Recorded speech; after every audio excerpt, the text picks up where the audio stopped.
Welcome back to M Hood Fishing, everybody. Fake maggots. Yep. I am fairly excited to do this video. For the past couple of days, we've been dealing with some very cold weather for this area. Not really cold in comparison to, like, say, up north, but cold nonetheless. Nightly temps down below 40 in the high 30s to mid 30s. I think it did get down to 34 at one point. So there was rain, there was wind, kept me inside, and now we're here at this spot. I've already walked around and looked, and I don't see fish. I see micro species and I see turtles. Water is very clear today too, so there's nothing down there, but I think there's fish here. If you've watched my videos before, you know what I'm going to say next. Yeah, you're right. We're walking on top of the fish. They're up under here. That culvert goes all the way up here. If you haven't seen videos of me fishing here, then that's where the fish are. About 4 feet of water down there, give or take, and it's gonna be warmer.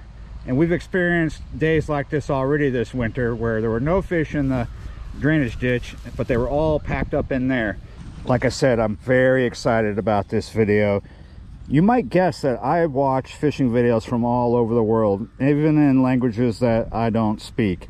Now, I do watch a lot of videos about various types of fishing out of the UK, and in those videos you'll see dudes sitting on the bank with a big tub of live maggots. Sometimes they're white, sometimes they're pink, or sometimes it's a mix of whites and pinkies. So we don't have that option here in this country. I've never heard of it. I've heard of people say they fish with maggots, but it always turns out that they're in the middle of Chicago fishing with mealworms. But this company, I'm not promoting this company, but they do make fake maggots, and let's check them out.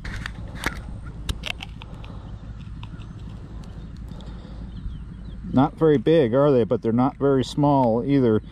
I have tried growing my own, and that's a volunteer system, so you never know what size. You could be just getting fruit fly maggots, and those are like the size of a hair, like a dog hair, but these are like jumbo rice size. Let's see what we can do with these. I just took a big sniff. If you're curious, they don't stink, but they do smell different. We're going to fish this on an ice rod here just because it's easy to do. And this is a new one. This is a Fenwick Eagle, I believe is what they call it. It is a 30-inch light rod. I like it better than the first one that I was using here. This one's new, I haven't used it yet, but I do like it. I find it to be very sensitive. I think it's going to work out better for the light bites and just for panfish in general. Since they are very small, I don't think I'm going to go the standard here, the M Hood standard, and do a size 6 Aberdeen. We might, but to start off, let's dig out a 132 ounce jig head here. To give you a comparison here, this is a 116, this is a 132. As you can see, the hook is a bit smaller, fairly smaller. I'm fishing this on 6-pound test today. So let's see what we can do here. Now, what I'm going to do is I'm just going to hook it through one end and leave it hanging off like that. Let's go ahead and try 2 of them. If they were real maggots, you would hook them through the eyes, or where what we would call the horns are. It's on one end of the maggot. And sometimes you would do this. You would have 2 hanging off like that. What we want to figure out is if it's going to be productive just sitting, or more productive if we're jigging, or if it's going to be productive at all. Here we go.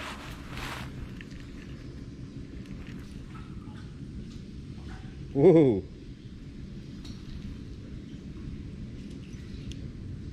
I'm not sure if this is a fish, actually. That's the problem with this spot here.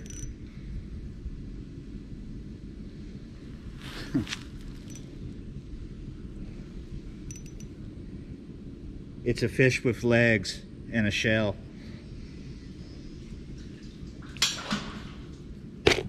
All right, I think these are gonna work, but it's gonna take some trial and error here. Now, I already noticed some things that are wrong. The hook is too big, it's bent out now by that turtle. Plus, this line, I don't think is 6-pound test. Now, yeah, that's because I didn't put it on this reel. Someone gave me this reel recently because they didn't want it, and they told me there was 6-pound test on it, but I don't think that's 6-pound test. I think that's 10. So what we're gonna do is we're gonna drop the hook size down to a size 8 Aberdeen, and we're gonna drop shot really close right off the bottom this time. All right, I think this is gonna work better, and I'm doing something different this time. Instead of using a teardrop weight, I have a bit of split shot about 2 inches below the hook, and I'm leaving a generous tag end here in case I want to adjust that. Well, that's much better than that 132-ounce jig head. I can actually feel this. Later on tonight when I'm back at the house, I am going to strip this line off and put 4-pound on it. There we go, we got something now. Oh no. It's another 4-legged fish, I think. Dang it. Good thing about using these thin wire hooks is that if the line doesn't break, the hook will bend out and the turtle will just come off. I'm gonna go ahead and crimp down the barb just so it is always easy to flip a turtle off. All right, I have some thoughts already. I think we need to start using smaller pieces, maybe even take a whole one and cut it in half. Let's try just this little tiny piece here. I think for the size fish that might be down there, these are a little big because they're just nipping at them until they fall off. Earlier I said these don't stink, but I'm starting to realize that they do kind of stink, just not as bad or what you might think. They do have a smell, and it's starting to smell. I'm getting a little bite here. Oh no. It's 3 times in a row there. Well, we know turtles like the bait. It's a time for a test. Let's put on just a little bitty piece of red wiggler here and see if we can pull up a fish, or if it's going to be another turtle. It might be just turtles down there. I don't think it's just turtles. I've been here before and hit turtles and fish all at the same time. They should be down there. We're just going to put it on the hook a little ways and leave a little bit hanging off. There we go. Bringing something up here. Hey, yeah, you're right. Got us a little gill. I'm gonna put that worm back down there. What's going on here is these fake maggots are not a bait that the fish around here recognize. They're not being tossed maggots all the time like in some countries where they sell them out of vending machines. Oh, I had a bite. The worm is a much more natural bait that these fish recognize real fast. I think these fake maggots probably work better up north in clear water, probably when you're ice fishing for panfish, which would be going on right now since it is January.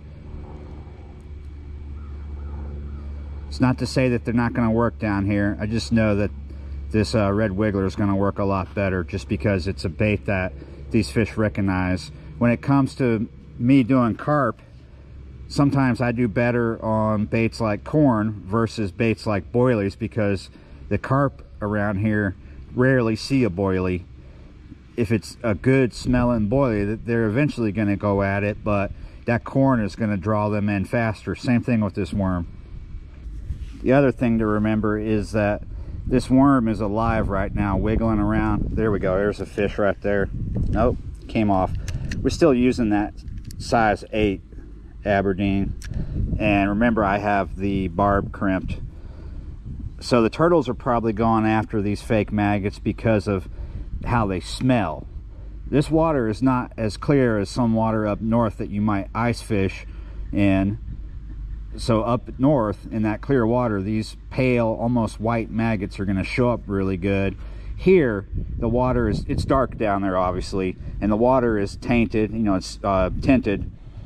So therefore, fish are reacting to movement and smell more than sight right now. So yeah, that's why the turtles are going for those things, because they have a bit of a nasty stench to them. Now, turtles are going to go for this worm too, though, but fish first. Ooh. Still rocking out the worm. I might go back to the maggots, but they seem like a turtle magnet. Oh no. You always wish it to be a big fish, but that's not the case.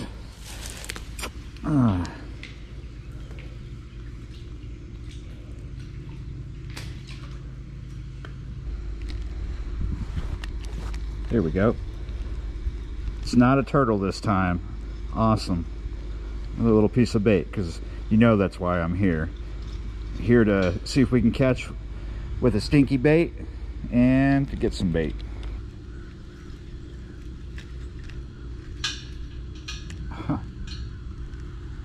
Not sure if this was actually the best day to test a bait out here, because it is not very good, except if I was targeting bowls of turtle soup, which I don't know how I would get them through the grate. Nonetheless, I have some bait in here, and I don't think I really need that much for tomorrow. Let's see. I haven't really been counting. I've got 4 pieces of bait. I need just one more for tomorrow. Oh, finally got something. Kept missing this little thing left and right. This will make number 5. All right, look at this, guys. This is number 6 coming up. Whoa, that is the biggest one of the day for sure. I'm gonna go ahead and say it. Fake maggots failed today, but to be fair, the fishing was a little poor. Though the worm did get a lot more fish. The maggots didn't get any fish. The maggots just kept catching turtles left and right. They got to work somewhere, because they did get a couple of bites from fish. Fish would come up and nibble at them and then go away. And then, you know, next thing you know, you got a big turtle on. Or, you know, yeah. So I think it's more of a northern bait, but I'm not going to give up on it. I'm only saying they failed today. I will try these fake maggots again somewhere else. A different day. Yeah, you're right, guys. Thanks for watching and subscribing, and I'll see you next time.